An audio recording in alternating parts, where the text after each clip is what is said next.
Good afternoon, everyone. Before we get started, I'd like to make a land acknowledgement. The Field Museum resides on the ancestral homelands of the Three Fires Confederacy, Ojibwe, Odawa, and Potawatomi.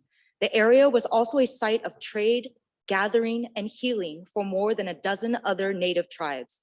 Illinois is currently home to more than 100,000 tribal members.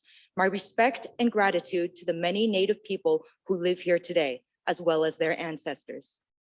As a representative of the Watson Armor Planning Committee, it is my pleasure to welcome everyone to the first seminar celebrating Black History Month, for which the overarching theme is sustainability. This month's programming is made possible through the generous support of our sponsors, Ardmore Roderick, Montenegro, and Overture. With that, let us give a warm welcome to Naomi Davis, our keynote speaker, kicking off Black History Month at the Field Museum. Ms. Davis is the founder and president of Blacks in Green, an urban theorist, attorney, activist, and proud granddaughter of Mississippi sharecroppers.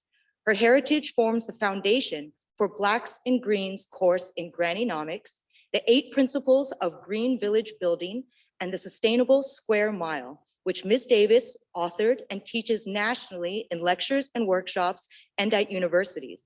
Ms. Davis serves as a bridge and catalyst among communities and their stakeholders in the design and development of green, self-sustaining, mixed income, walkable villages within Black neighborhoods. And through her work, she conveys the risks of global warming, the health, wealth opportunities of the new green economy, the power of neighbors to lead in their city's enviroeconomic policy and practice, and the primacy of land ownership. There will be time for questions following her talk. Please raise your hand for the microphone so that your questions can be heard by our virtual attendees. Ladies and gentlemen, Naomi Davis.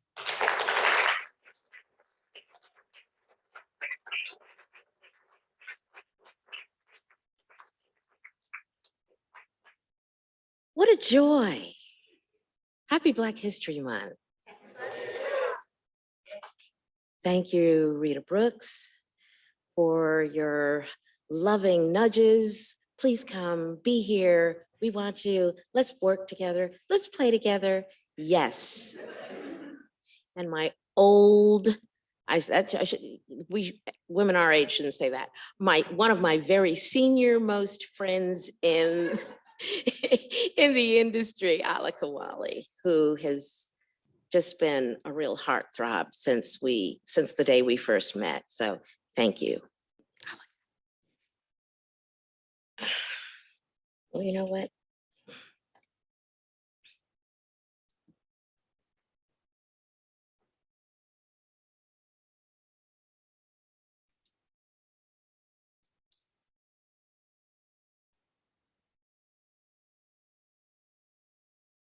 The world I come from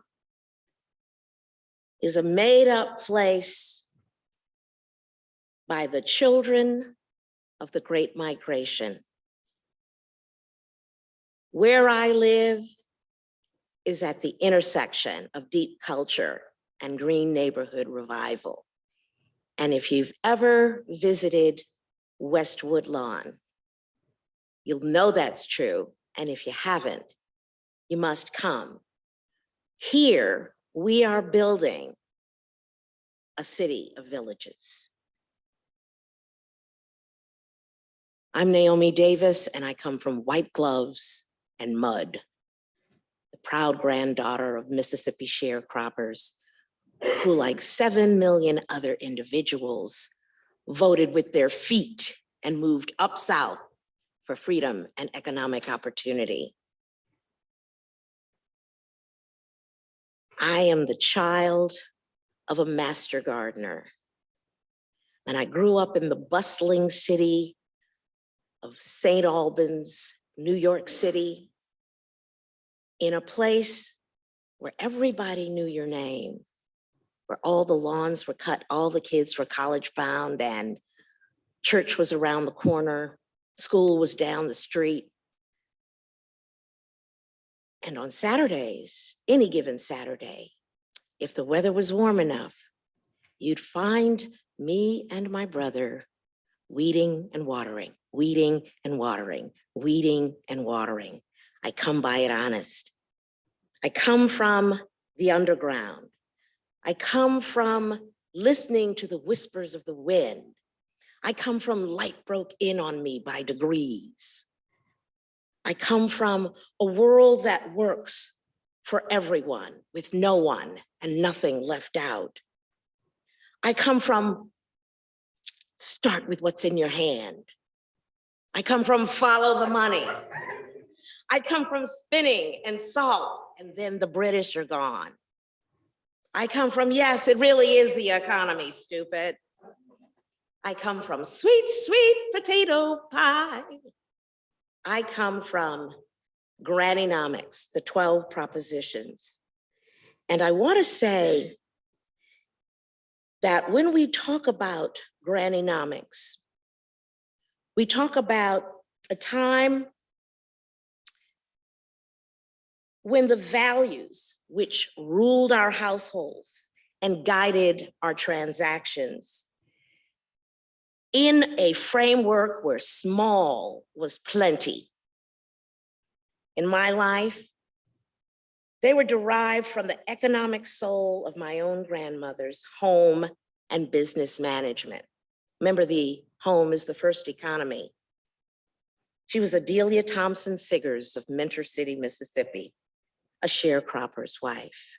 And she was never fully dressed without her white gloves. Oops. She was never fully dressed without her white gloves, and her husband was never properly, he was not ready for his what do they call them, T-model Fords, unless he had one of those. Remember when you put bluing in the water? Those shirts were so white, you could see the blue in them. And these were my grandparents. And it was the life that my mother was reared in, 13 miles as the crow flies from Money, Mississippi, where Emmett Till was murdered the day after I was born. There's a personal connection to the Great Migration and to the civil rights movement that was triggered that fateful day, August 28th, 1955.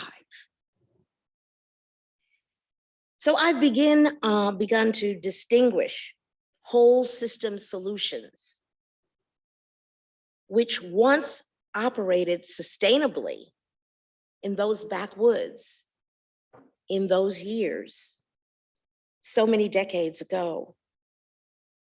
And now in our walkable village of West Woodlawn, generations since the death of Emmett, we are working to have a flourishing, nourishing place like the places our parents and grandparents grew up in.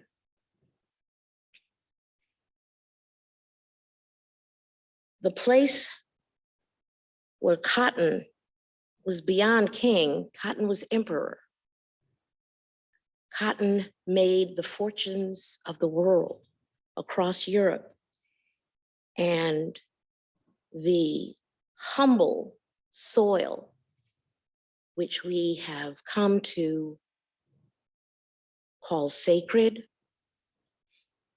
is here in West Woodlawn out of the traditions that we created for ourselves over hundreds of years in the South. And here's one way of looking at it. See what you can do? Never mind you can't tell one letter from another. Never mind you're born a slave. Never mind you lose your name. Never mind your daddy dead. Never mind nothing. This is what a man can do if he puts his mind to it and his back in it. Stop sniveling, the land said. Stop picking around the edges of the world. Take advantage. And if you can't take advantage, take disadvantage. We live here on this planet, in this nation, in this country right here. Nowhere else. We got a home in this rock. Don't you see? Nobody's starving in my home. Nobody crying in my home. And if I got a home, you got one too. Grab it. Grab this land. Take it. Hold it. Make it, my brothers. Shake it, my brothers. Squeeze it. Turn it. Twist it. Beat it. Kick it. Kiss it. Whip it. Stomp it. Dig it. Plow it. Seed it. Reap it. Rent it. Buy it. Sell it. Own it. Build it. Multiply it. And pass it on. Do you hear me? Can you hear me? Pass it on. The word according to Toni Morrison, Song of Solomon, 1977. We are children of the Great Migration, of the great trauma of being told what we cannot do and scientifically engineered into a smallness of size. But just as we say in the name of our organization, Blacks in Green, big, we could not be restrained. We grabbed our suitcases and we came by foot, by mule, by car, by IC, and we came on up north in journeys that we like to tell about in so many different stories. This, the suitcase, is the story of one journey in the centennial, the Great Migration Centennial, who brought her garden into victory in Chicago's Black metropolis. The backyard garden was a tradition in the place where I live now. And this is where it came from. The St. Albans Garden Club, where Mom was president, and where civic activism took seed in my soul. Mom is the one in the black in the middle by the gladiolas. And let me tell you, this austere yard, the front of the home where I grew up in St. Albans, Queens, was belied by the flourishing collection of flowers. We had all the flowers in bloom that you could imagine. The zinnias, the azaleas, the chrysanthemums, the dahlias. And even when we know that the seed is sound, we sometimes have failed attempts. This is the lesson of never letting failure determine your next move. We built the sustainable square mile in the place where my seed landed. And in that process, in that place, we are financing Black communities to design, direct, represent, and benefit from economic development, with success measured by an increase in household income and ownership of the businesses and the land. Responding to the climate crisis, we are green village builders cultivating our sustainable square mile as a local living economy and a greenhouse gas reduction strategy. Our neighbor dollars circulate to finance local activities and investments, and the conservation lifestyle that I'm talking to you about today becomes standard. And this is where she is, our sustainable square mile, right in the epicenter of the herbs and horto city of Chicago, great Olmsted Gardens of Washington Park, Jackson Park, and Midway Pleasance. What a blessing that we were able to come to West Woodlawn and begin building a campus of properties And when we have our anniversaries and when we have our walking tours, we carry folks around. Come on out, y'all. We're building a tourism economy just a stone's throw away from the Obama Presidential Center. We are bringing the traditions of gardening into an economic model, and we have a very special name for it. I'm going to tell you about it later. But here in the West Woodlawn Botanic Garden, Village Farm, and Arboretum, we ask and answer 4 questions. Actually, we're asking 4 questions, and we're in the process of answering them. How many households can we feed? How many neighbors can we train and engage? How many jobs and businesses can we create? And how many gallons of stormwater can we divert? We're actively studying the land in our place for the yield that's possible if we're good stewards. Good stewardship doesn't come easy in some places. Oh dear. And you can see through these images that when we say stewardship, we really do mean it. Uh-oh, it's getting away from me here. We really do mean it. The idea that we are, you have to pause it. The idea that we are creating out of disinvestment.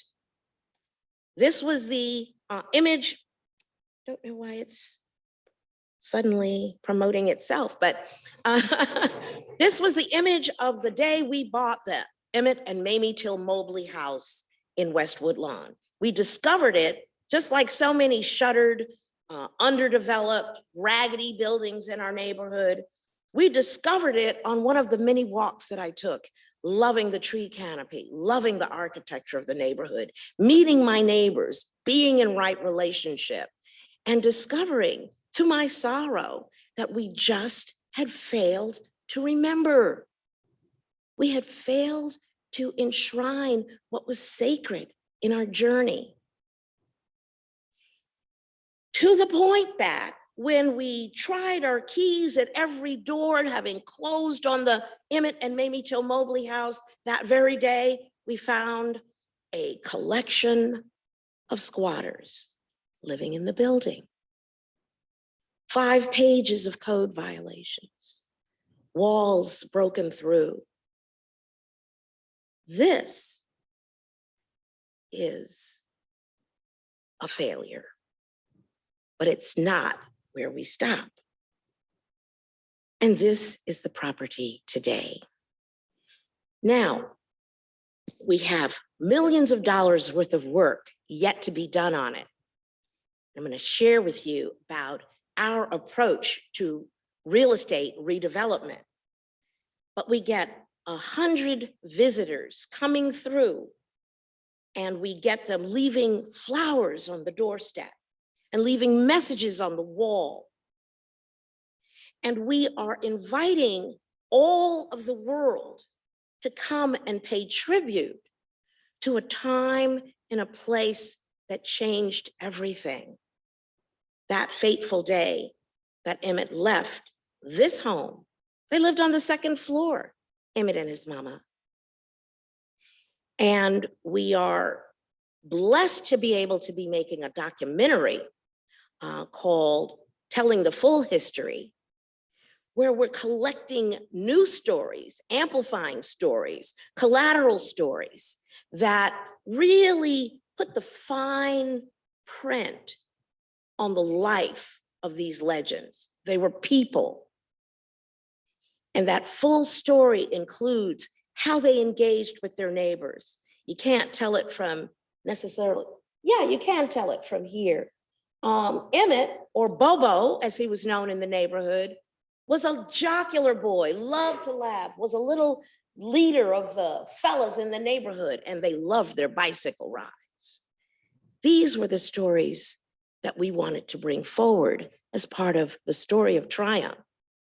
And in our story of triumph, we wanted to be able to say, look, We're not just putting up some drywall and hanging some pictures. We're talking about bringing the genius and the creativity and the work ethic of the Great Migration to its highest heights in the redevelopment of this property. How are we doing that? We are putting in high performance energy systems. We're putting in a biovoltaic roof. What is that? That means you have plant material and you have solar and you have a way of generating energy for your property at the same time as you are with the earth managing the temperatures inside the building. Everything that's technology today isn't new. It's as old as time, how we use plant materials. And so this is the view from the back of the Till Mobley House, where we'll have EV charging stations, solar charged EV charging stations. Is that exciting? Y'all got to talk to me. Yeah. Okay. Also exciting, here Perry Ermer, the CEO of the DuSable Museum, 4 generations of her family at one of our events. And we'll be, and that was the process of landmarking the home. We call this picture A Great Day in Westwood Lawn.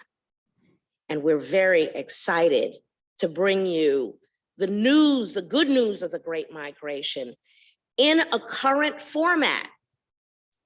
It was shocking to me to discover that a lot of people did not know what the Great Migration was.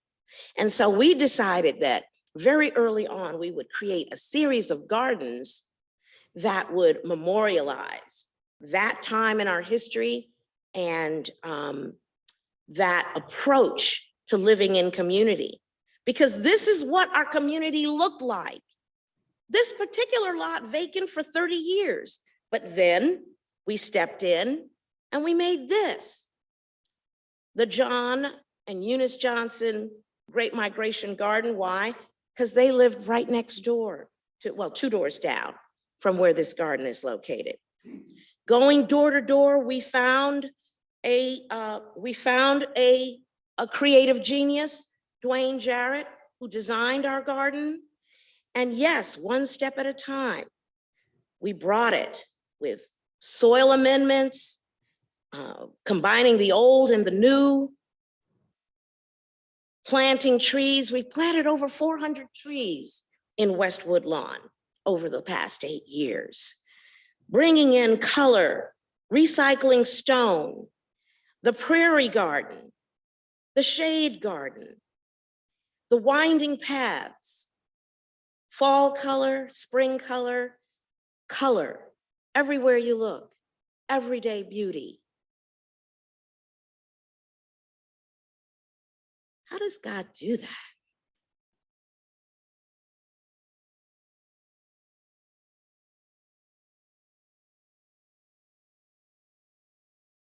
And yes, we branded it Historic Westwood Lawn. No one had ever called it that. Historic Westwood Lawn, a Great Migration legacy community.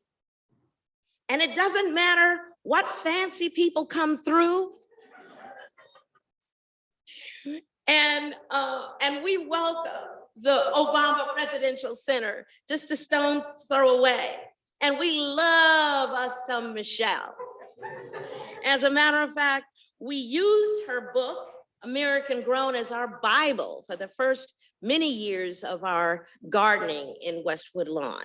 And we took the humble place where she grew up in Parkway Gardens and reimagined it as a beehive of the new green economy with solar, with agriculture, and with all kinds of small businesses.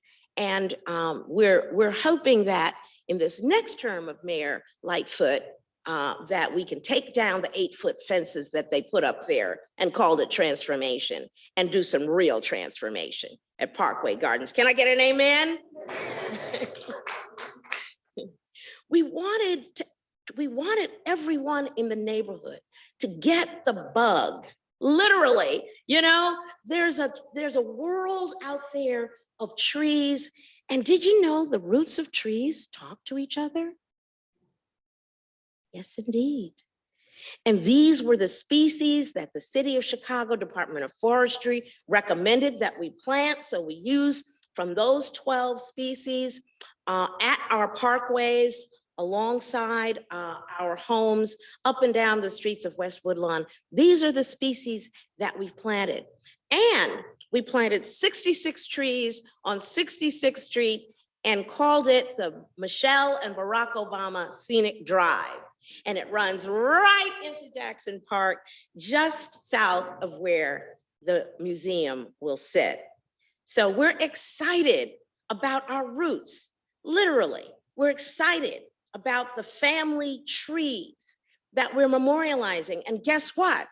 When a family member dies, you can have a tree dedicated in their name with a certificate of the latitude and the longitude, the name of the species, signed by yours truly, as a way to continue the sacred journey of our ancestors into the future. And here in West Woodlawn, we've created the Green Living Room. You gotta come.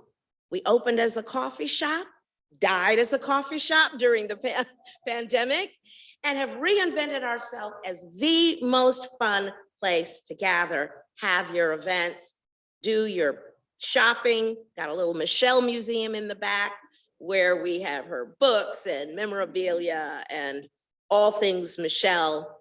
So come shop, come confer, come retreat. We had a brilliant Black Energy Justice Retreat, greatest minds in energy from across the country, and another passel of them on Zoom, where we could begin to unpack together. What will the future hold? Too many African-American households are struggling, and not just African-American, but the utilities are too high.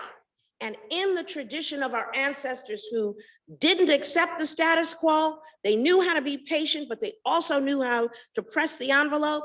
We went ahead and passed and drafted our very first piece of legislation called the People's Utility Rate Relief Act, or PURE. Can I get an amen? And so we hired some lobbyists. We're going to be in Springfield all session, and we're going to get that law passed, however long or short it takes. And in the meantime, here we are building business, building economy. How are we doing it? With our worker-owned nursery, landscaping service, garden supply, and gift cafe. And when we say cafe, we mean it's coming to the building on the inside, but until then, it's coming to the building on the outside. And this was last year's niche crop. We called it the Collard Corner. Yes, we did. And we had a bumper crop, and we distributed those collards for free in our walkable village of West Woodlawn.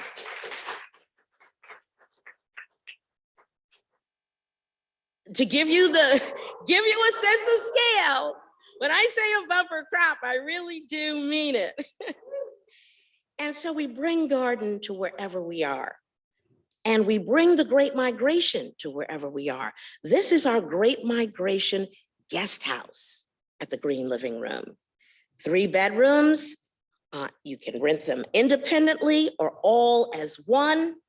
Cook's kitchen, all the supplies you need. Peaceful, beautiful, and for different uses. We've got a big queen-size bed in a room called Pleasure in Everything. We've got a red double bed in a room called the Day Tripper. And we've got a fold-out couch and a desk in the room we call Wisdom. So get the word out there. Blacks in Green has a Great Migration guest house. It is listed on Airbnb. And so when we talk about our neighbors, we include the people and the tree people, the human people and the tree people.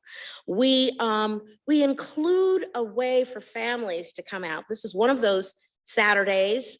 Every Saturday, the first Saturday of the month, we had tree walks. We worked very closely with the Morton Arboretum, without which we would not have the vast tree plantings that we've done. Open Lands started us off with our first 40 trees. And these are a few of those early trees.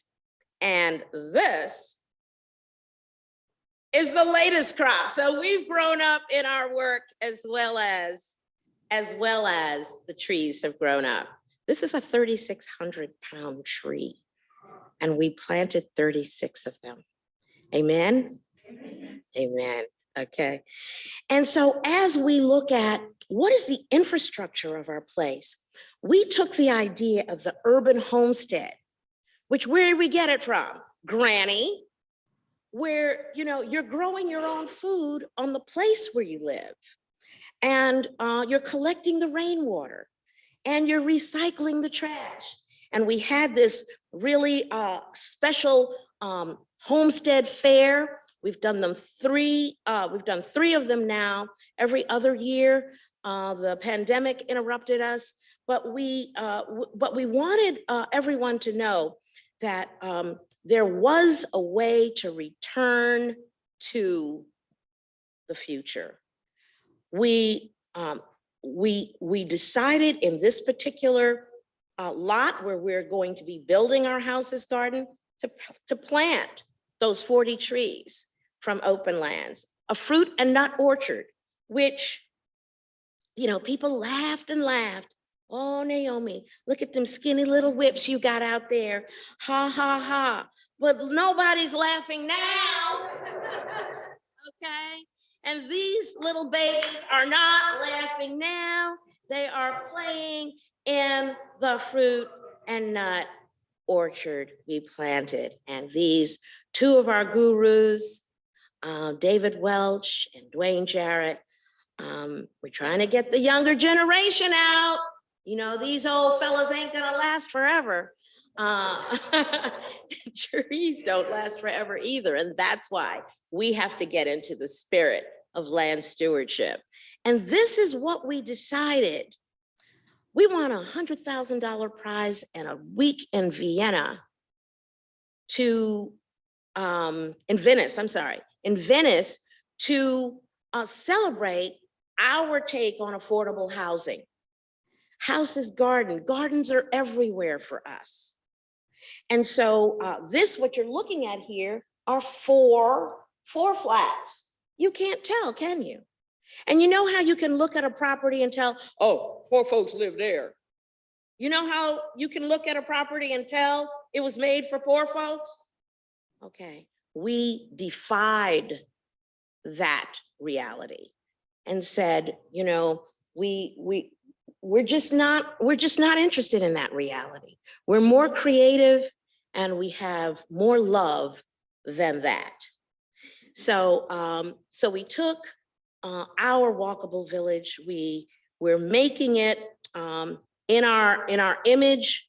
This is the green living room. As it is now, we did purchase it after a fire. It was a fire sale. And so we have the red brick building on the left. This one we call the blonde bombshell for obvious reasons. And the third building is one we are planning to build in our lot next door. So the 8 principles of green village building, we're talking about wealth. We're talking about wealth building, trade, doing business. And this is one of the pillars that we believe in, that we're going to increase the rate that neighbor-owned businesses are created and sustained. In energy, we're going to produce and store our own energy for light and heat and transportation and own the means of production. This is a microgrid that we've got in the works right now. We're 2 years in. We only need $1 million to get over that next hump. Anybody got their checkbook? Composting, we're looking at how do we create a closed loop for our waste. The shopping that we do, don't put the waste on a barge and send it to Indonesia, for God's sake. Find something better to do with the waste, and we can. And just like our chief sustainability officer, our chief green infrastructure officer, David Yaka, says, there are never too many living spaces. Okay, we are enriching the place where we live with more life forms, and we are passionate about it. Again, a great day in West Woodlawn. We're talking about the stories and the structures and telling, and each village celebrates its past, present, and future culture through stories in print, digital, and theatrical form, especially theatrical. And we're organizing. We have said, where is your village? I teach and lecture across the country, and I often start by asking people, where is your village? And I just wait and listen and hear how they answer. Because guess what? As climate rages, you're gonna wanna be in the place where the people are whom you love. Think about it. Think about where your village is. Think about who's in there with you. Look to the left, look to the right. As the Hopi Indian prayer goes, it could be a good time. So interdependent local ties, global context, organized for self-interest. There's a time to be selfish. And again, this is our green hub in the hood, where we are fostering lifelong learning in an epicenter for green training, development, and lifestyle transformation. We're launching a course in energy rating. That workforce cohort that we graduate will be hired by Blacks in Green to rate the buildings in our walkable village. Hello, we're creating an economy. So this is where vision comes from, and this is where it goes. And I am my vision fulfilled. And so self-sustaining Black communities everywhere is the vision that launched the Blacks in Green organization.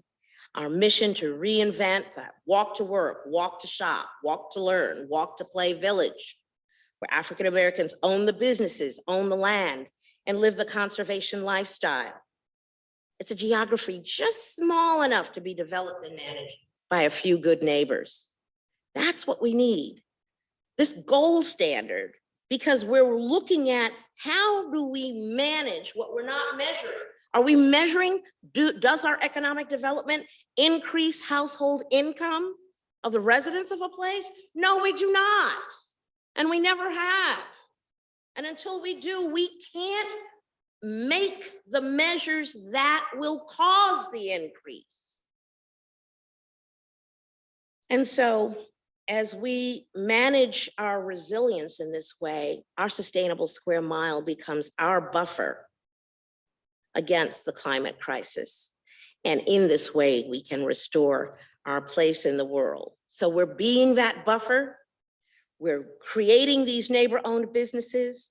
We're building the capacity of neighbors to own, develop, and manage the property in their neighborhood. Remember, we started off talking about the primacy of land ownership. You gotta own the land. You gotta own it. And yes, we're going back to the future of the conservation lifestyle. So here we are, building economies in energy, horticulture, housing, tourism, and waste. Can I get an amen? And in this way, this is what we're saying.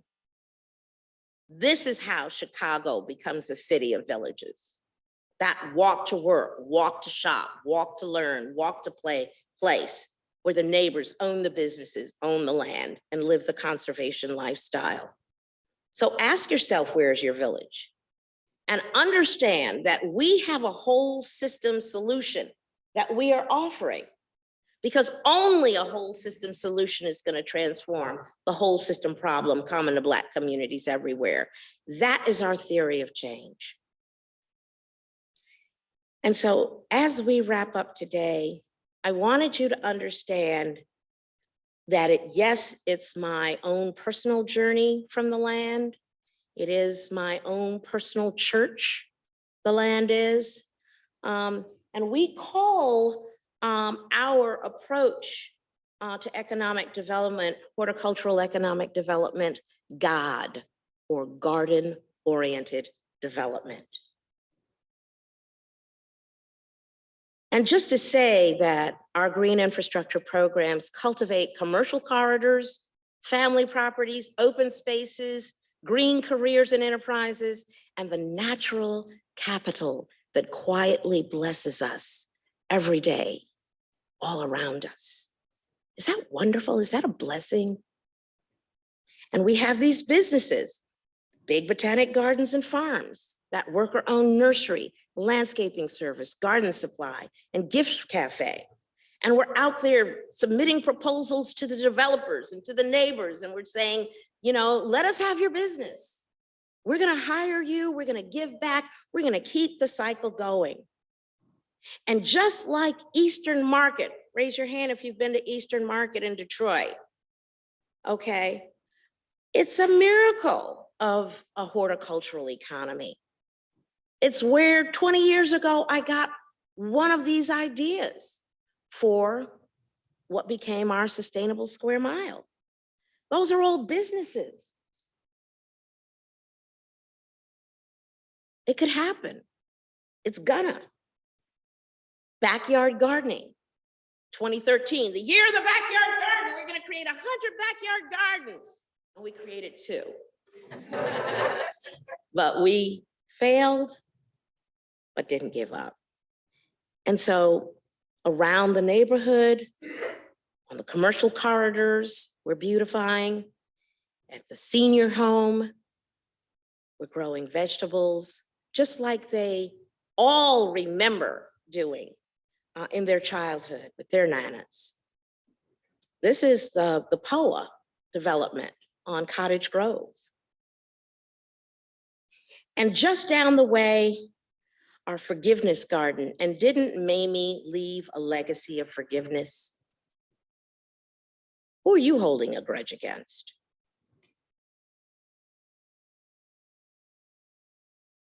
Think about Mamie. And think about what you might be willing to let go. This old leaning house became the forgiveness garden. And yes, that was about $800 worth of fines from the city along the way for the weeds, okay? But to the rescue, our workforce development team, and that became this.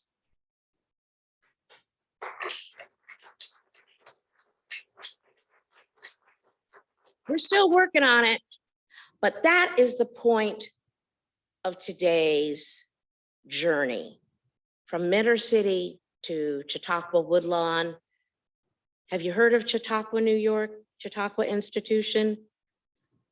I was asked to come speak there and fell in love with what I recognized as the mission that I had been on. Intellect, community, family, beauty, and these pictures, and the front porch, for God's sake. What happened to the front porch?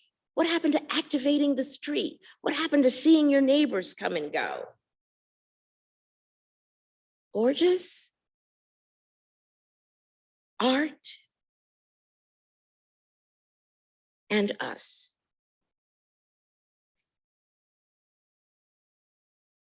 So what is Chautauqua Woodlawn? Coming to the season that we're birthing this year. We're discovering the Great Migration and its grandeur, humility, creative genius, work ethic, the roots of the family tree, and the fruit we are today as the most privileged generation of African-American children in history. And we're big because you are. Remember where you came from, And I'm always thanking Granny. And thank you.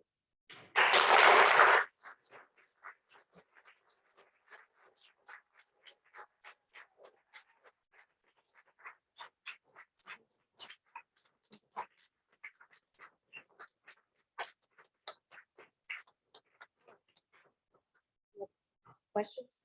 I clearly speak for everyone in the room that that talk was amazing and we are all so inspired. So thank you so much, Ms. Davis. There's time for questions. So for those of you in the audience, again, a reminder, if you have a question, just please raise your hand and a mic will be brought to you. Don't be shy.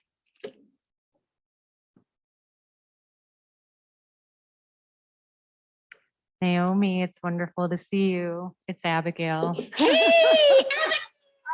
So excited you are here. So I have so many questions, but I will keep it to one. First, my comment, you are as amazing as always. Thank you so much for the honor of being here with us. Tell me more about the city fining you in doing this work, it was a please. scandal. I had to go down to Superior or wherever that little court is, that administrative court. And, I said, look, we are literally working harder than anybody in the neighborhood to bring beauty.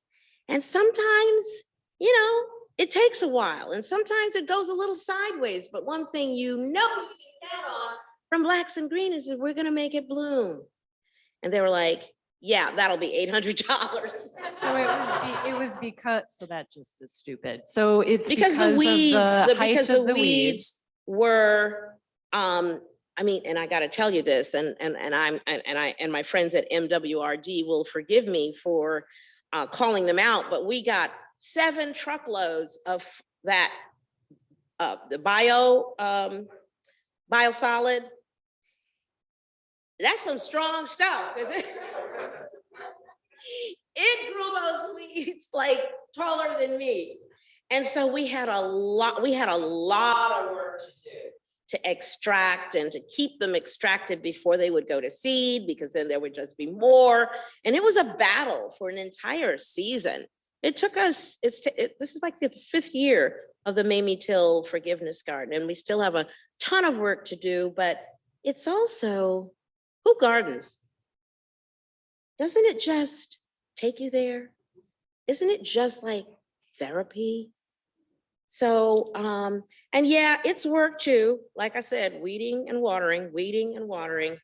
And not everyone grew up that way. So not everyone is really all into it and stuff. But yeah, that's how we got the fine. So just to say that there is now a native garden registry so that individuals and organizations are not fined. And I wonder, and we can noodle on it later, whether or not we could put in a request for the entire walkable square mile, right? Oh my God, that would be so great. So there would, because that's ridiculous that you're doing the work and you're being fined, and many other people have been fined too. It's like we give awards to put in amazing pollinator gardens and we're like, thank you so much. And the next season, here is a ticket. And that cannot be the way that this is implemented. And so I'm sorry that happened, and we're working really hard to try and work with the city to get a different structure in place. And so let's make sure you don't get fined again. Thank you.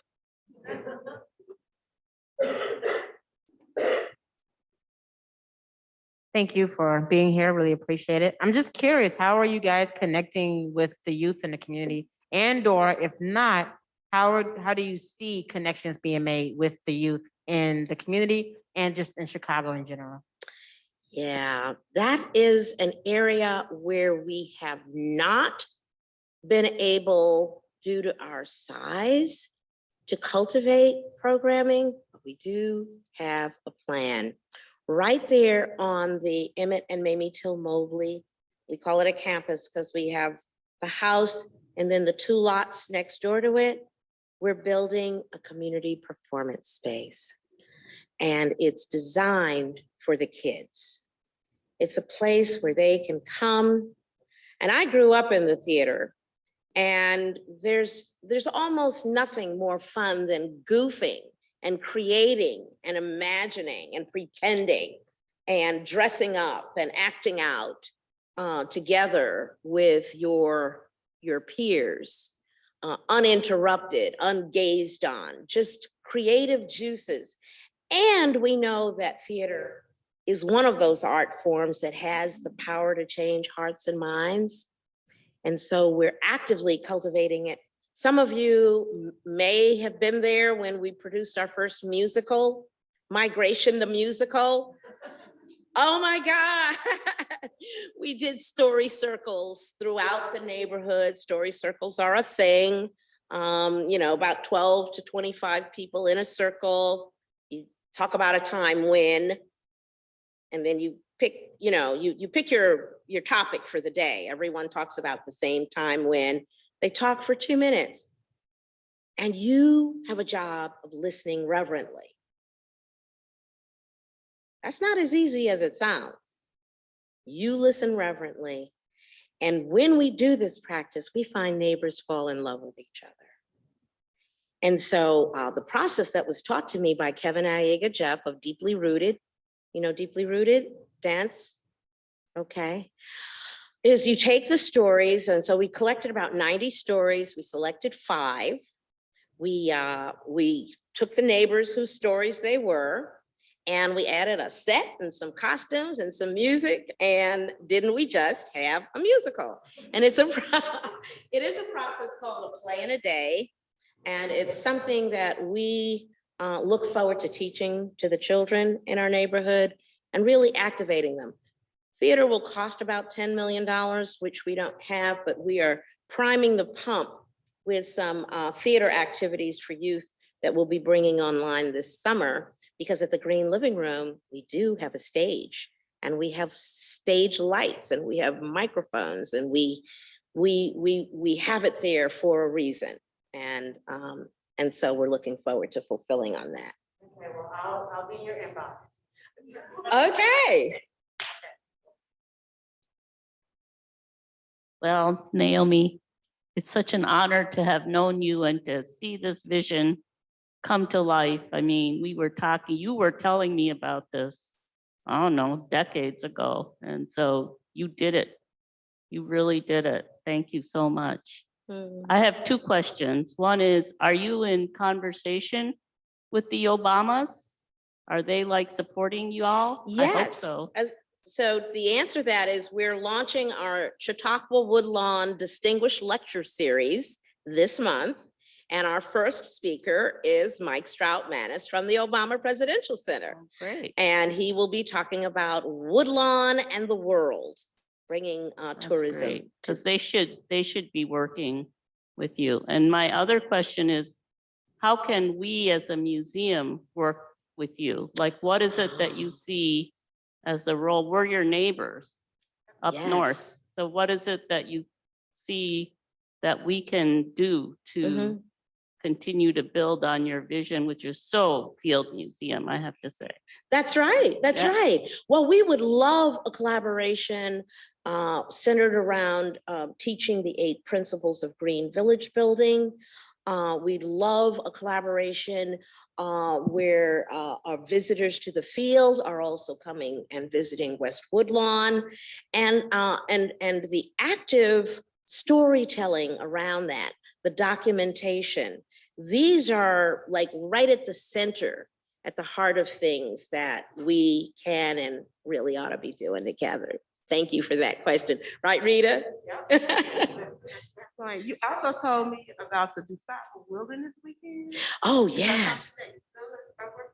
Yes, I'm glad you brought that up. Yeah. So families and youth, the thing that I know for sure from my own personal journey is that the woods, wilderness, the outdoors, the plant constellation, that space and place is healing.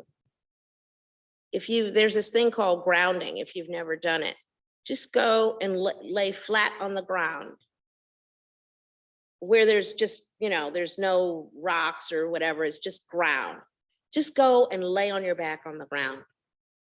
And you know what you're gonna discover? You just get immersed, washed with calm and comfort. It's called grounding. It's a thing. Do it. So I know from my journey in with the woods that it's right there all the time, right at your disposal, at your fingertips. So we created this this program. The Chicago Park District promises that they're going to help us produce it, called the DuSable Wilderness Weekend. And in Washington Park on Bynum Island, we're going to be bringing kids from the elementary schools and their parents out for camping, fishing, boating, archery, nature painting, orienteering, foraging, and all kinds of games associated with being outdoors together. You know orienteering? Is that the most fun thing ever? I mean, so you get a compass. It's like a treasure hunt, and you use a compass, and you get some instructions like find this kind of tree and then go 20 feet. What's 20 feet? Oh, I don't know. So you figure it out. You use a compass. You're going north by whatever, and then you compete either individually or as teams or as families, and there are prizes. Is that great? Yeah, it's so fun. So getting families out into Washington Park, which is right at the head of the gateway entrance into our walkable village of West Woodlawn, DuSable Wilderness Weekend. So just being a pioneer, like the founder of our great city.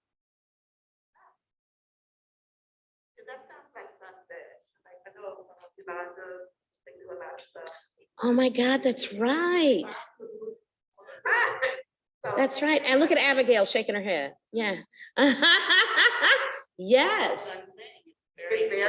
Very field museum-ish. Let's do it. Okay. Thanks for that. Anyone else? Question or comment? No? Mark! Hey, how you doing? My other old buddy, not old, but senior most. Really quite old. Hey, could you just say a quick word about the Black Metropolis National Heritage Area and how this Oh my connects in? God. I think there's Yeah. So there's this force of nature called Paula Robinson. You know her?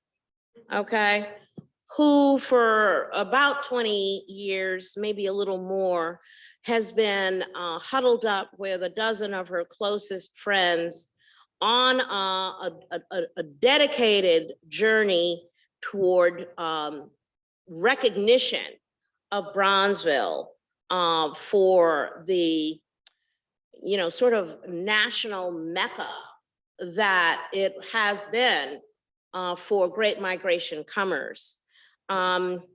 The Black Metropolis National Heritage Area Commission worked very closely with a lot of federal agencies, but also CMAP, and defined the history, the places, the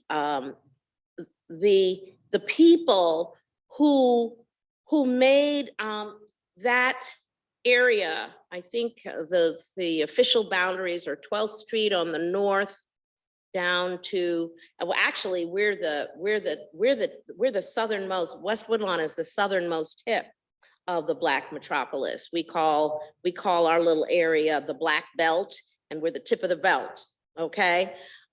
Which is at 67th down to 71st-ish. So the designation was recently won. It's been a marvelous year last year for the Great Migration, with 2 films about Emmett Till, a documentary, the Gold Medal of Honor, and then Roberts Temple is also pursuing monument status. And so the Black Metropolis National Heritage Area recognition comes really at a perfect time when the Obama Presidential Center is about to open in 2025.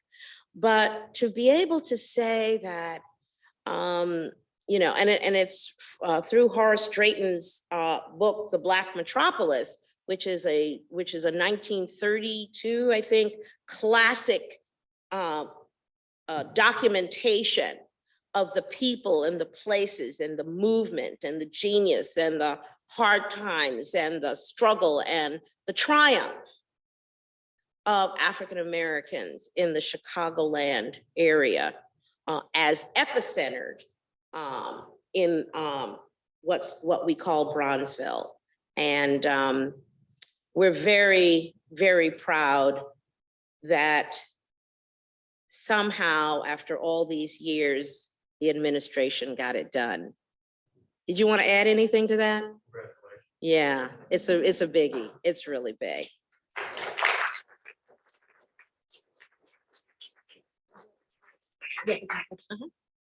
Well, unfortunately, we're out of time, but I think if you want to hear more from Ms. Davis, then you should go volunteer down and support the Field Museum's collaboration with BIG.